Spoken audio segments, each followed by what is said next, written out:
find the value of k which the roots of the equation are real and equal. இப்போ வந்து இங்கேயும் 5k minus 6 into x square plus 2kx plus 1 equal to 0. இந்த ஈக்குவேஷனுக்கு k value கண்டுபிடிக்க சொல்லியிருக்காங்க. a என்ன 5k minus 6, b என்ன 2k, c என்ன 1. Then delta equal to b square minus 4ac.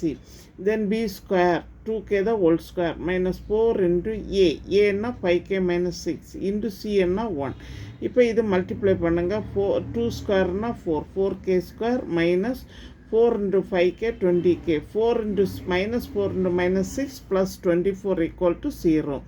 இப்போ 4k square minus 20k plus 24 equal to 0. இப்போ இதை வந்து 4ஆல் இந்த ஈக்குவேஷன் ஃபுல்லாக 4ஆல் டிவைட் பண்ணிவிடுங்க.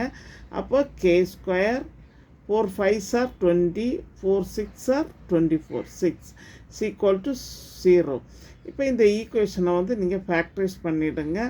தென் 6 வந்து ஸ்ப்ளிட் பண்ணோன்னா 3 into 2, 3 2s are 6. இப்போ இந்த ரெண்டு நம்பரையும் ஆட் பண்ணோன்னா நமக்கு 5 வருது. அப்போ இங்கே என்ன சிம்பிள் இருக்கோ அது ரெண்டுக்கும் கொடுத்துருங்க. இப்போ ஒரு ஆன்சர் k minus 3, இன்னொரு answer k minus 2 equal to 0. இப்போ k minus 3 equal to 0 அப்படின்னா k equal to plus 3. Next k minus 2 equal to 0 அப்படின்னா k equal to 2. இப்போ நமக்கு சொல்யூஷன் வந்து k is equal to 3, 2. Thank you.